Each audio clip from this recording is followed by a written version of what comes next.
비료 회사를 암이 걸려서 정리를 하고 시작한 게 한 7년 정도 됐습니다. 시감자 농사 면적은 얼마나 지으세요? 올해 봄에는 한 15,000평, 가을에는 3만 평.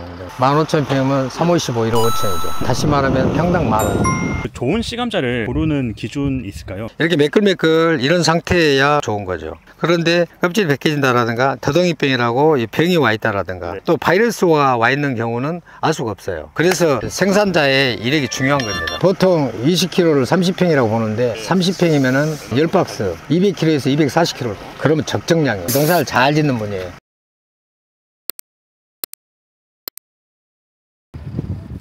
반갑습니다, 대표님. 오늘 한참 바쁜 날이네요. 예. 자기소개 좀 부탁드립니다. 전남 장흥군 안양면입니다. 감자 농사를 짓습니다. 주로 종자를 생산을 해서 농민들한테 이제 공급하고. 시감자라고 하나요? 그렇습니다. 대표님은 감자 농사를 평생 하시던 분입니까? 감자 농사라기보다는 농자재 중에 친환경 비료를 한 25년 전국에다가 도 단위로 공장을 세워서 해왔던 이력이 있습니다. 감자 농사는 그럼 언제부터 본격적으로 하셨어요? 비료 회사를 암이 걸려서 정리를 하고 농업 컨설팅을 하다가 종자 생산을 좀 해봐야 되겠다. 그래서 시작한 게 한 7년 정도 됐습니다. 시감자 농사 면적은 얼마나 지으세요? 올해 봄에는 한 15,000평, 가을에는 3만 평. 수확하는 날인 것 같은데 인부를 몇 명 정도 부르신 겁니까? 오늘은 32명 정도 들어와 있습니다. 32명이면 오늘 5,000평 정도 수확을 합니다. 여기는 하루에 일당이 얼마 정도인가요? 보통 13만 원, 14만 원 그렇습니다. 감자 수확하는 과정에 대해서 말씀해 주시겠습니까? 하루나 이틀 전에 순을 쳐놓으면 땅도 좀 잘 마르고 마른 흙에서 감자가 흙이 안 묻은 상태로 올라올 수가 있죠. 그래서 순을 치고 비닐을 걷어내고 수확기계가 수확을 해내면 인부들이 그것을 선별을 하게 되죠. 현장에서 바로 선별하고 포장까지 합니까? 두 가지입니다. 시장에 출하 목적인 경우는 현장에서 박스로 골라내는, 예를 들어 왕특, 특, 대, 중, 소 이것을 골라내는 인원을 정해주고 그 사람은 한 가지만 골라내는 거죠. 그래서 밴딩을 하게 되고, 다른 밭에 종자 목적인 것은 톤백에다 담아서 선별을 해서 저온저장고에 보관을 하죠. 그 종자는 언제까지 저장을 하십니까? 보통 최소한 2달 정도는 보관을 합니다. 감자 종류는 크게 몇 가지로 나누십니까? 크게 두 줄기로 나눕니다. 추백에 관련된 거, 이제 수미에 관련된 건데, 양식용은 수미, 조리용은 추백입니다. 대표님은 주로 어떤 품종을? 저는 조리용 시감자 100%입니다. 이 지역에서 농사를 하고 계신 이유가 있습니까? 특히 시감자를 생산하기에 서리가 늦게 오고 또는 안 오고 기온이 맞습니다. 두 번째는 주변에 같이 감자 농사 짓는 분이 없어요. 감자로 인한 서로의 그 상충되는 오염원이 없다는 거예요. 감자는 키우기 좋은 토양이나 조건이 있습니까? 물 배수가 잘 돼야 되니까 마사토 형태, 그 다음에 영양물질이 많아야죠. 시감자와 식용 감자의 가장 큰 차이가 뭔가요? 종자용이 따로 있는 게 아니고 세대가 이제 배양 막 해서 밭에서 차례 세대를 걷어 뱉는가에 의해서 보급할 수 있는 종까지 가는 거죠. 그래서 이제 1세대, 2세대, 3세대에서 첫째 기본종, 원종, 원종, 보급종 이렇게 나눠지는 거죠. 그런데 오늘 같은 이렇게 큰 감자는 종자로서의 가치가 떨어집니다. 이것은 눈이 있거든요. 여기서 다 싹이 올라오거든요. 그러면은 이 싹대로 쪼개야 됩니다. 감자는 무조건 잘라서 심어야 되는지 심는지? 그렇지 않습니다. 사이즈가 크기 때문에 큰 감자는 쪼개고, 일반적으로 적은 감자를 시감자로 내기 때문에 큰 감자는 아무리 종자 세대여도 시장에 출하해버립니다. 보통 대나 중, 특히 또 소까지라도 감자가 적어서 통으로 심는 경우가 가장 적절하게 요즘에 이야기가 되고 있죠. 시감자는 어떻게 자르면 됩니까? 보통 이제 통감자로 심을 사이즈긴 하나 보여드리기 위해서 하는 겁니다. 감자를 보면 이렇게 움푹 패인 데가 있어요. 이런 식으로 감자들 눈입니다. 눈과 눈 사이 이게 이렇게 썰어도 되고 이렇게 썰어도 되고, 이쪽 어차피 뿌리가 나오기 전까지는 자기 영양으로 올라와야 돼요. 뿌리가 올라온 다음에는 이 주변에 흙에 있는 영양물질을 먹고 올라오겠죠. 그 전까지 올리는 것은 자체 영양으로 올라와야 돼요. 그렇기 때문에 밑밥이 크면 클수록 좋겠죠. 그래서 이렇게 썰어주는 거죠. 이쪽에도 눈이 있죠. 이렇게 자체 영양으로 싹이 올라오고 싹 밑에서 뿌리가 뻗는 거예요. 크기에 따라서 몇 등분으로 자르면 좋다는 게 있을까요? 보통 60g 미만을 통 시감자로 봅니다. 이 정도는 한 40g이나 10g 되겠죠. 그러면은 통으로 심어도 되고 여름을 쪼개도 되는데, 그 그람수가 높을 때는 대략 그 그람에 맞춰서 눈대로 썰어주는 거죠.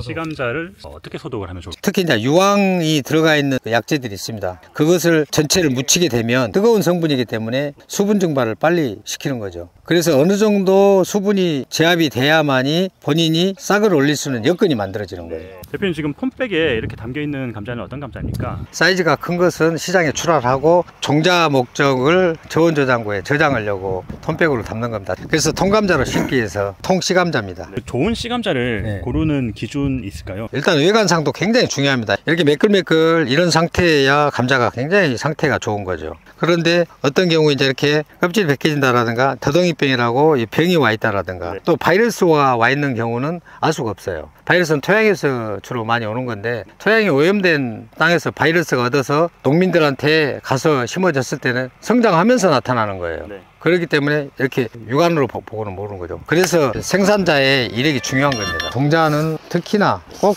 믿을 만한 곳에서 종자를 구해야 된다. 특히 요즘에 이제 관에서 공급을 하지 않습니까? 관도 역시나 그런 과정을 겪겠죠. 아무한테나 종자를 갖다가 농민한테 나눠주는 건 아니잖아요. 관에서 구하는 것이 최1번이라고 생각하고 기술센터나 농협에서 구해주는 거 이런 걸 구하시던가 좀 더 확대를 한다면 그 전문가한테 구매해서 기술까지도 좀 전수받는 걸로. 네. 보통 다른 작물들은 명이나 마이스터나 그런 분들 있지 않습니까? 네. 씨감자에 있어서는 어떤 걸 보면 그분들 알 수 있습니까? 저는 그렇습니다. 종자가 나갔을 때 그것을 가서 잘 기르고 있는지 확인하신 분들이 있어요. 저도 그 중에 한 명이고요. 그리고 농산물도 애프터 서비스가 필요합니다. 그것이 만족스러운지 불만은 뭔지 성장 과정에서 어떤 문제점이나 없었는지를 확인해서 그것을 교정해 나갈 수 있어야 돼요. 대표님 여기 20kg짜리 박스에 이제 감자를 담아놨는데 보통 농가에서 20kg짜리를 사서 몇 평 정도의 감자를 심을 수 있을까요? 대략 30평 정도 심습니다. 감자 두둑 만들기에 가장 중요한 부분은 뭔가요? 저리용 감자는 상부에서 형성이 많이 돼요. 그리고 간식용 감자는 밑으로 좀 파고 들어가는 그 성질을 갖고 있어요. 이 두 가지를 다 본다라면 두둑이 형태가 높아야 되겠죠. 장마 가지고 비가 오게 되면 물이 흡수가 되겠죠. 물이 오래 머물수록 감자는 성장을 안 할 뿐더러 많이 썩을 확률이 많고 병을 옮길 확률이 많아요. 간격은 자기들 쓰는 장비에 맞춰야 되기 때문에 간격은 저는 80cm 봅니다. 두둑을 외골일 경우, 쌍골일 경우는 120 정도로 잡아요. 감자 심는 간격과 깊이는 어떻게 정하시나요? 보통 봄에는 보통 1월에서 2월 초 사이에 심게 되거든요. 이 지역 같은 경우는. 근데 깊이는 보통 7cm? 봄에는 추워서 날씨가 더워지기 때문에 좀 깊게 심을 것이 좀 유리하다고 볼 수가 있고, 가을에도 역시나 날씨가 뜨거워서 추워지기 때문에 저는 좀 깊게 심는 것이 좀 유리하다 이렇게 생각을 합니다. 간격은 어떨까요? 보통 저는 봄에는 개체가 많이 형성이 되기 때문에 보통 저는 15cm에서 18cm 심는 경우도 있고 25cm까지 늘리는 경우도 있고 그래요. 여기는 밭이 구배라고 그러죠. 낙차가 있기 때문에 물 빠짐은 좋습니다. 그래서 습피해를 덜 본다고 생각을 하고 저는 간격을 좀 좁혀서 심는 편이에요. 감자를 크게 키우고 혹은 단위 면적 다 수확하는 방법이 있을까요? 크게 키우는 방법은 정식 간격을 넓히는 것이 1차적이에요. 두 번째는 토양의 영양물질을 어떻게 하는가. 세 번째는 배수를 어떻게 하는가. 어쨌든 물 빠짐이 빨라야 돼요. 일반 농가들이 싹을 틔우는데 실패한 이유가 있을까요? 그러니까 감자 종자를 어떻게 관리했느냐가 가장 중요하고, 그 다음에 깊이와 온도 관리, 어느 시기에 심었는가, 내가 심을 시기에 기상이 어떤가 이런 걸 봐야 됩니다. 비가 많거나 해가 많이 안 뜰 때 내가 심었다 싹이 많이 안 올라올 확률이 많죠. 그럼 일반적으로 감자 농사를 좀 잘 짓는다 하시는 분들이 보통 20kg를 30평이라고 보는데 30평이면은 10박스, 200kg에서 240kg. 그러면 적정량이에요. 농사를 잘 짓는 분이에요. 대표님은 15,000평에서 나오는 씨감자가 몇 박스 정도, 몇 톤 정도입니까? 30평 기준으로 한다면은 보통 제가 12박스 정도 수확을 해요. 20kg짜리로 12박스. 20kg 12박스면 360kg? 300kg 온 게 아루당, 10아루당 120박스. 봄에는 그러고 가을에는 80에서 100박스. 철별로 틀립니다. 대표님이 키우신 씨감자는 주로 어디로 판매됩니까? 전국으로 나갑니다. 경로가 어떻게 됩니까? 경로는 직접 서로 소통을 합니다. 종자 생산자들끼리 서로 이제 내가 부족하면 옆 사람 거, 내가 많으면 또 옆 사람 통해서 또 거래를 합니다. 씨감자 그럼 20kg 한 박스당 매해 가격이 변동이 심한 편입니까? 변동이 심하지는 않습니다. 고정돼 있죠. 대수가 다르기 때문에 보통 3만원에서 5만원 사이, 1세대냐 2세대냐 3세대냐에 따라서 가격의 차이가 있는 거지 대략 해마다 똑같아요. 보통 보급종을 3만원에서 3만 5천원 기준으로 잡으시면 돼요. 감자의 가격은 매해 가격 변동이 폭이 큰데 씨감자 가격은 변동폭이 안 큰가 봅니다. 변동이 크질 않습니다. 감자는 어느 단계에서 인력이 가장 많이 들어갑니까? 심고 수확할 때 두둑 내고 비닐을 씌우고 뜯고 그런 거 다 기계로 하고 그 다음 다 인력이에요.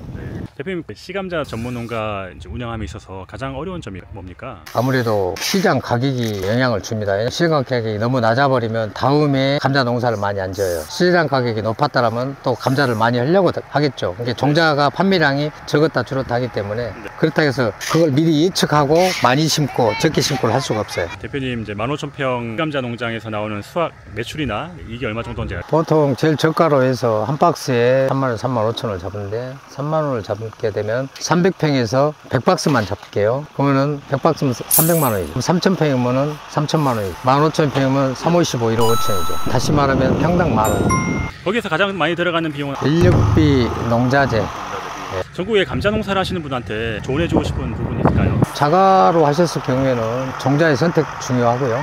땅 관리, 감자를 심는 시기, 수분과 영양 관리. 뭐 우리나라 농업의 그런 좀 아쉬운 점에 대해서. 공산품은 자기가 만든 거 내가 가격표 정해서 내가 시장에 넣는데 농산물만큼은 경매장에 갖고 나가서 남이 결정을 해버려요. 농산물의 전체의 문제예요. 나는 이게 가장 불합리하다고 생각합니다. 그리고 이 농산물 공판장이 농협이 주도를 하고 국가가 주도를 해줘야 되는데 사유화돼 있어요. 사유화돼 있다 보니까 이런 진짜 조금씩 하는 분들은 이리 치고 저리 치고 그건 국가가 좀 강제로 개입할 수 없다라고는 하지만 헌법도 바꾸는데 도매시장 구조를 못 바꾼다는 것은 전 핑계에 불과하죠. 기농작물로서 감자를 고려하시는 분들한테 혹시 해주고 싶은 말씀이 있을까요? 어떤 작물도 마찬가지입니다. 멘토가 있어야 되고요. 소규모로 한다라면은 간단하게 배워도 되겠지만 사업으로서 간다라면 상당히 좀 규모가 있고 전문적인 그런 데 가서 3년은 배워야 된다고 봅니다. 왜냐하면 토양 관리 문제, 비료와 관련된 문제, 그 작목과 관련된 문제, 기후와 관련된 문제, 이런 물리적으로 구조적인 물 배치 문제, 이런 것들을 따져보면 뭐 한두 번 해갖고는 다 배워지지는 건 아니다. 영상을 보시는 시청자분들께 마지막으로 하시고 싶은 말씀 있으시면.